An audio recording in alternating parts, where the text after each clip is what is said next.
Hello and welcome to Millennium News Hour. I am Tanzib and Nawreen. In today's bulletin, we will present top and trending news from across the nation and the world. Let's begin with the headlines of the day.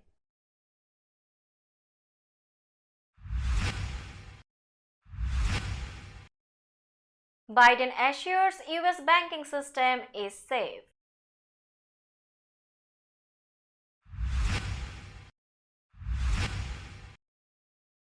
Biden OK's Alaska oil project draws ire of environmentalists.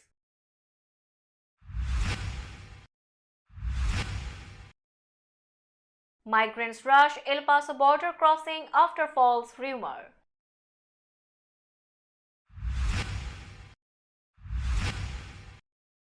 Pence says history will hold Donald Trump accountable for January 6.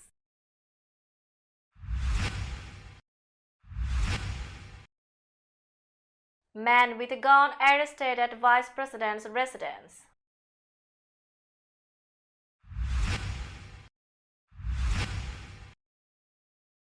Secret Service has declaration of Brazilian ATM thief.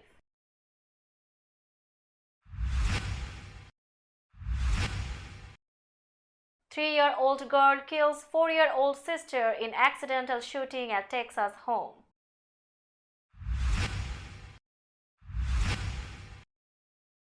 Two men found fatally shot inside SUV in Capitol Hill.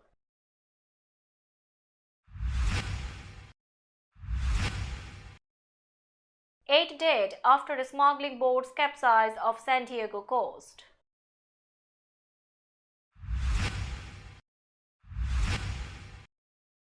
Everything Wins Best Picture is everywhere at Oscars.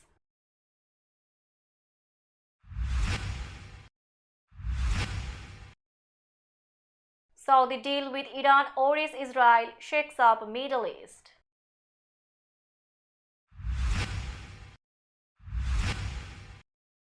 China's Xi wants bigger global role after Saudi-Iran deal.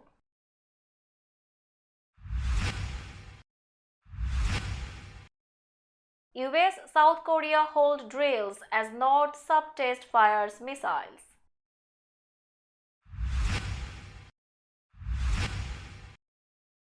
Death toll climbs as Cyclone Freddy slams Malawi, Mozambique.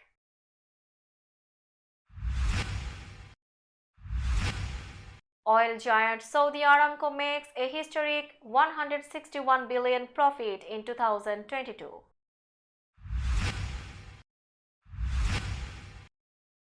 Saudi Crown Prince announces new national airline.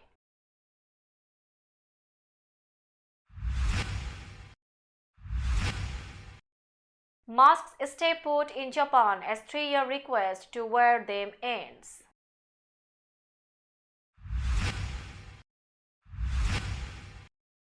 And March Madness, Alabama, Houston, Kansas, Purdue, the one seeds.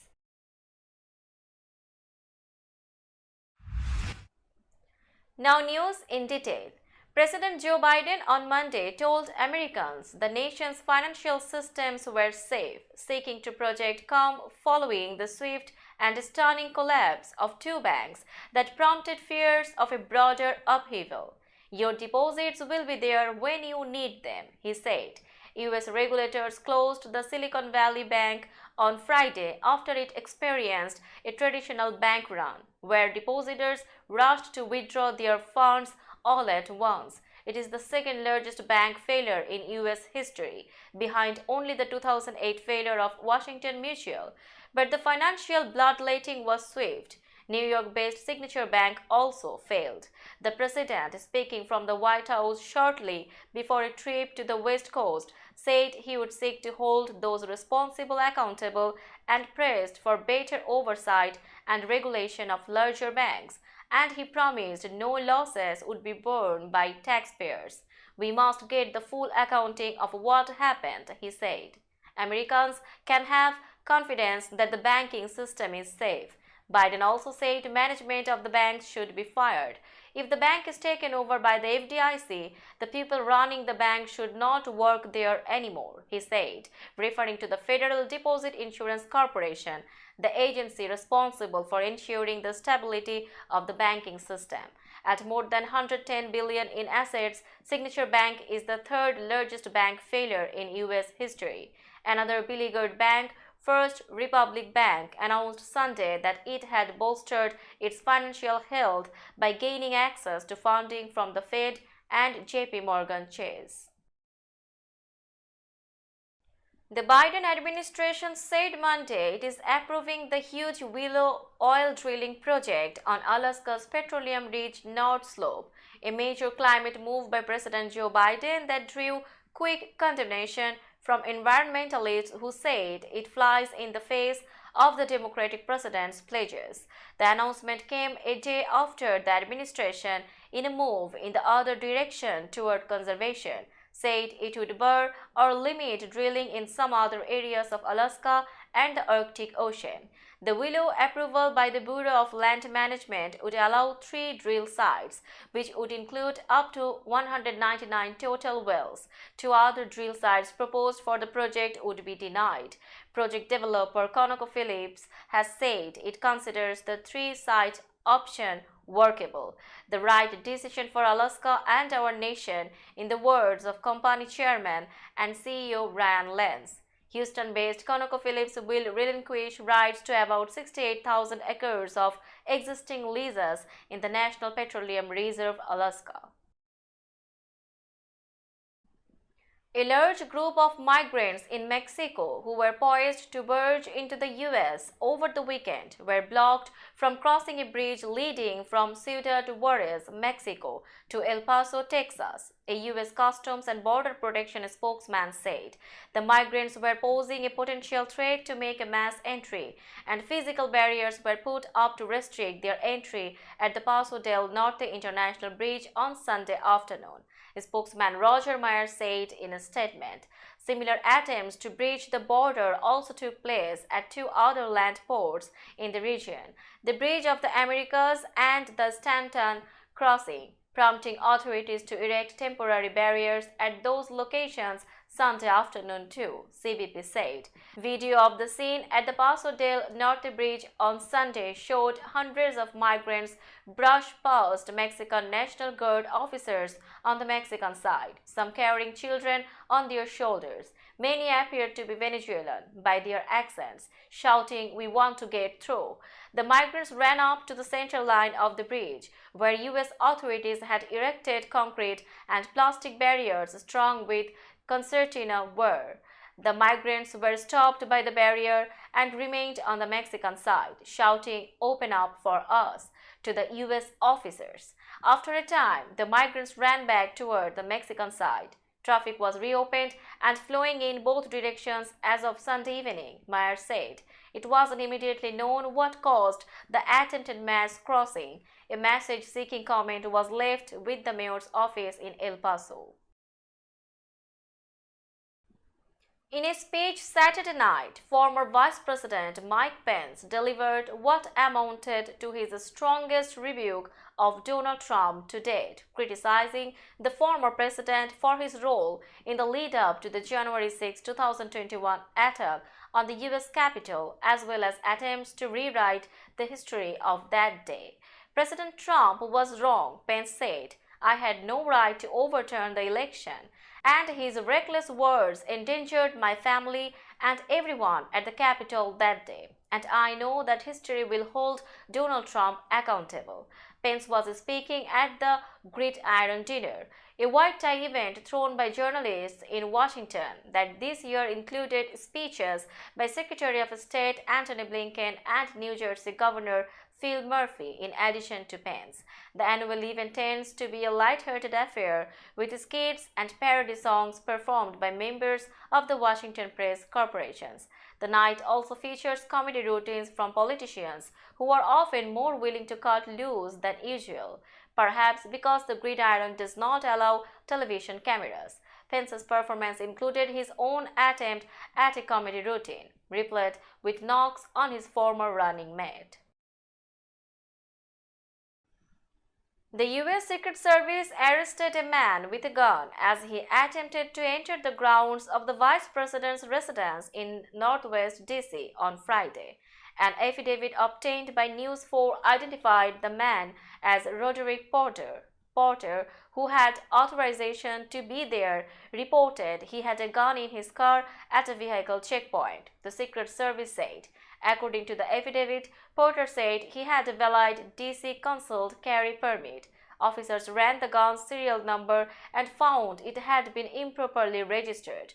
Porter was arrested for unregistered firearm, unregistered ammo, carrying a pistol without a license, and carrying a pistol in a prohibited area. A 3-year-old girl found a loaded gun in a Texas home and accidentally shot her sister, killing the 4-year-old on Sunday, police said. Harris County Sheriff Ed Gonzalez said the girls were in the bedroom of an apartment on Bemmel North Houston Road in Houston, where they lived with their parents, around 8 p.m. 5 adults, who were all family members or family friends, were in other parts of the apartment, and the girls unintentionally were left unsupervised, Gonzalez said. The 3-year-old gained access to a loaded semi-automatic pistol. Family members heard a single gunshot. They ran into the room and found the small toddler, 4 years old, unresponsive, Gonzalez said. The girl was pronounced dead at the scene after police responded to a 911 call by the family, Gonzalez told journalists outside the home. 2 men have died after being found shot in an SUV Sunday night in southeast DC, police say. Officers responded to the 500 block of 11th Street AC in the Capitol Hill neighborhood, southeast of Eastern Market, at about 8:20 p.m. They found 2 men with gunshot wounds, the Metropolitan Police Department said in a release. One of the men died at the scene. The other was taken to a hospital, where he later died, police said. This is a tragedy, and I'm so hurt. My heart is broken that I'm standing in front of you guys again, talking about gun violence. Any loss of life is just one too many. We do everything that we can to keep communities and our visitors safe, an MPD spokesperson said. People in the area, including officers, said they heard multiple gunshots and the SUV crash. The victim's SUV struck a number of cars parked on the street. Those cars looked battered in the morning, while glass remained strewn across the street. The window of a nearby medical clinic was also hit and shattered by a bullet. Neighbors visited the scene on Monday to assess the damage to their property, speak to officers, and receive help moving their cars. At least 8 people were killed when 2 migrant smuggling boats capsized in shallow but treacherous surf amid heavy fog, authorities said Sunday, marking one of the deadliest maritime human smuggling operations ever off of U.S. shores. A Spanish-speaking woman on one of the Penga-style boats called 911 Saturday night to report the other vessel overturned in waves at Black's Beach, authorities said. She said there were 15 people on the capsized vessel and 8 on hers. Coast Guard and San Diego fire rescue crews pulled bodies of 8 adults from the water, but fog hampered the search for additional victims. Recovery efforts resumed Sunday, but no additional bodies were found. The Coast Guard announced on Twitter that the search was suspended at 3:30 p.m. The Metaphysical Multiverse Comedy Everything Everywhere All at Once wrapped its hot dog fingers around Hollywood's top prize Sunday, winning Best Picture at the 95th Academy Awards, along with awards for Michelle Yeoh, Ke Huy Quan, and Jamie Lee Curtis. Though worlds away from Oscar bait, Daniel Kwan and Daniel Scheiner's anarchic ballad of Everything Bagels, googly-eyed rocks, and one Macy Tax audit emerged as an improbable Academy Awards heavyweight. The indie hit, a 24th second Best Picture winner following Moonlight, won 7 Oscars in all. Only 2 other films in Oscar history, A Streetcar Named Desire and Network, won 3 Acting Academy Awards. 50 years after The Godfather won at the Oscars, Everything Everywhere All at Once triumphed with a much different immigrant experience. Its eccentric tale about a Chinese immigrant family, just the second feature by the Daniels, as the filmmaking duo is known, blended science fiction and alternate realities in the story of an ordinary woman and laundromat owner. Yu became the first Asian woman to win Best Actress, taking the award for her lauded performance in Everything Everywhere All at Once. Best Actor went to Brendan Fraser, culminating the former action star's return to center stage for his physical transformation as a 600-pound reclusive professor in The Well. Now it's time for the global updates.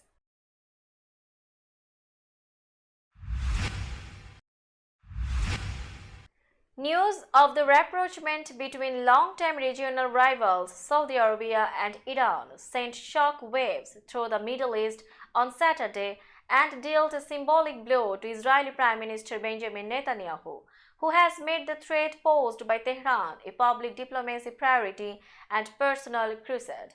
The breakthrough, a culmination of more than a year of negotiations in Baghdad and more recent talks in China, also became ensnared in Israel's internal politics, reflecting the country's divisions at a moment of national turmoil.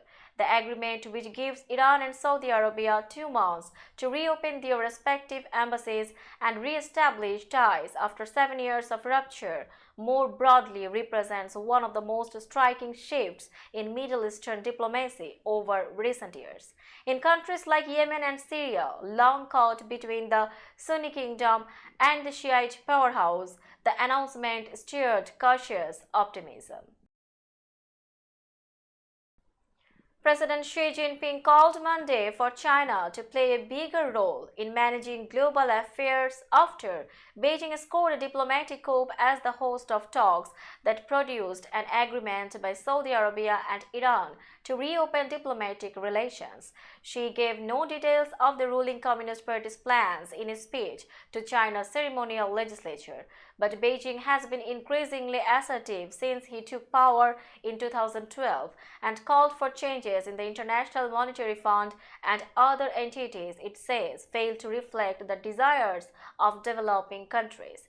China should actively participate in the reform and construction of the global governance system and promote global security initiatives, said Xi, the country's most powerful leader in decades, that will add positive energy to world peace and development, Xi said.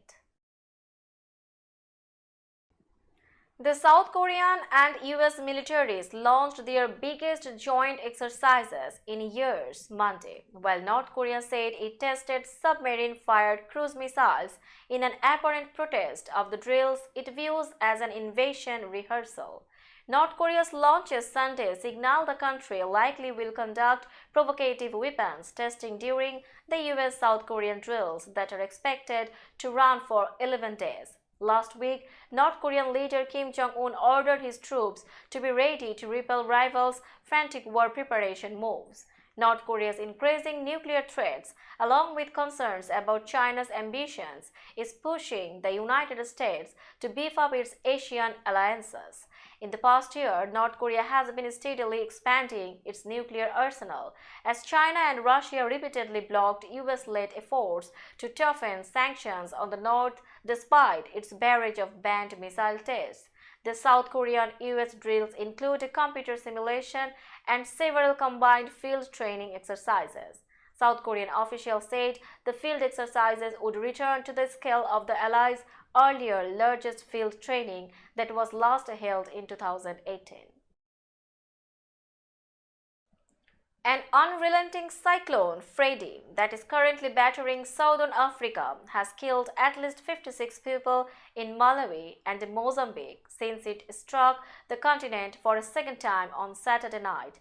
Authorities in both countries have confirmed. Local police said 51 people in Malawi, including 36 in Chilobwe, in the financial hub of Blantyre in the center of the country, have died, with several others missing or injured. Authorities in Mozambique reported that 5 people were killed in the country since Saturday. The deaths in Malawi include 5 members of a single family who died in Blantyre's Endirande township after Freddy's destructive winds and heavy rains demolished their house, according to a police report. A 3-year-old child who was trapped in the debris is also among the victims, with her parents among those reported missing, authorities also said.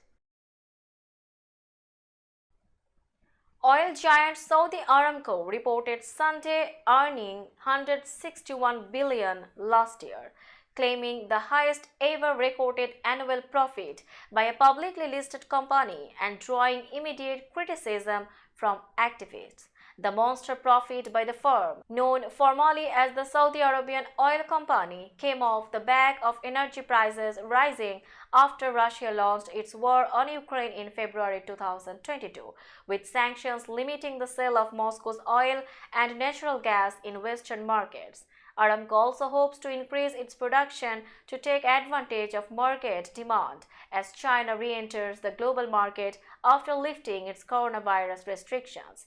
That could raise the billions needed to pay for Crown Prince Mohammed bin Salman's plans to develop futuristic cityscapes to pivot Saudi Arabia away from oil.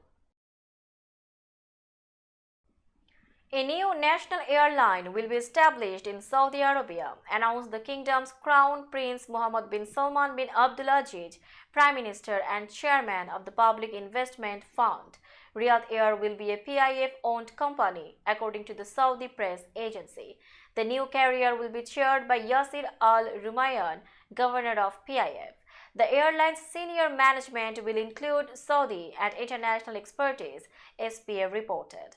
Tony Douglas, who brings more than 40 years of experience in the aviation, transportation and logistics industries, has been appointed CEO.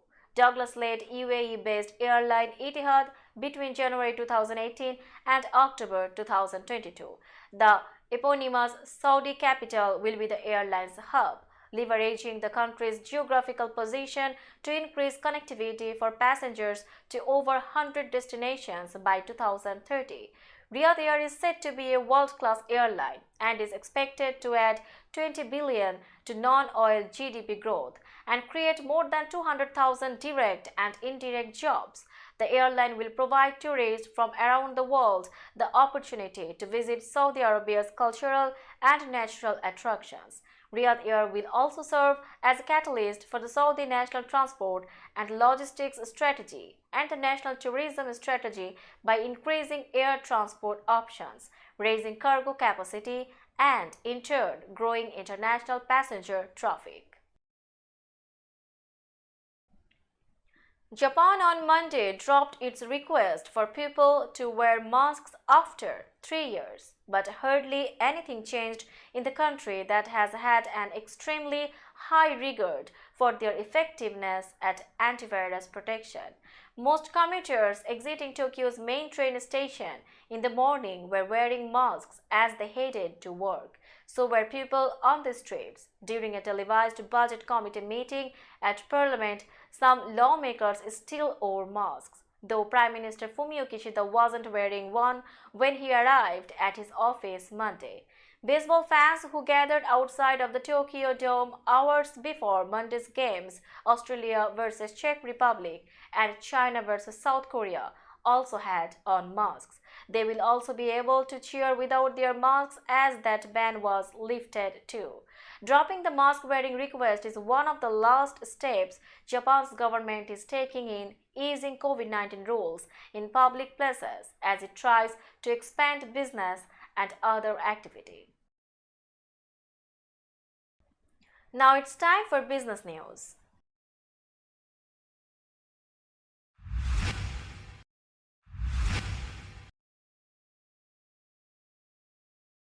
Today's New York stock close price is 14,894.18. The NYSE Composite is decreased by 246.61 points or 1.63%.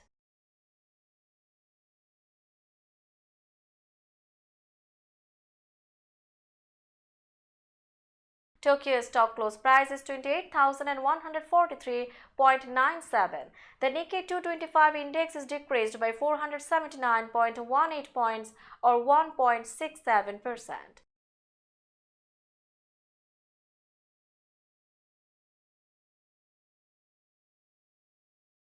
Shanghai stock close price is 3,230.0766. The Shanghai Composite Index is decreased by 46.02 points or 1.40%.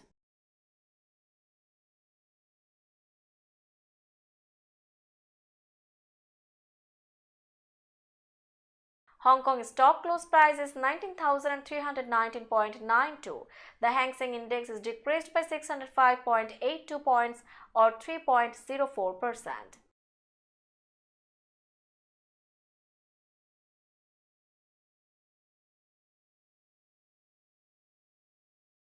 Bombay stock close price is 59,135.13. The Sensex index is decreased by 671.15 points or 1.12%.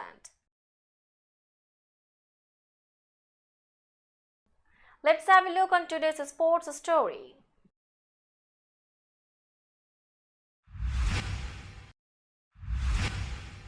The top overall seed, Alabama, has been on a roll despite being entangled in a murder case. Another number one seed, defending national champion Kansas, is coming off a blowout loss and has a coach coming out of the hospital. Yet another, Houston, just watched its best player go down in a heap with a scary injury. This year's March Madness frontrunners are anything but perfect, but the presence of these teams and all their questions at the top of the bracket could make for precisely what the NCAA wants its tournament to be, a perfectly unpredictable mess. Most of the drama in picking this year's bracket was resolved far before Selection Sunday. Arizona State and Nevada made it off the bubble and into the 68-team field. Rutgers and Oklahoma State did not. Purdue, with 7'4" Jack Addy leading the way, edged out UCLA for the fourth and final number one seed. And in a decision most everyone saw coming, the selection committee left North Carolina, last year's national runner-up, out of the tournament. The team they lost to, Kansas, is trying to become the first back-to-back NCAA champion since Florida in 2007. Let's have a look on today's weather forecast.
That's all in today's news. Keep watching Millennium News 24 for latest update. Millennium TV US and Millennium News 24 network is transmitted and available to be watched free for all at TVs such as Sony, Samsung, LG, Roku TV, Amazon TV and Apple TV.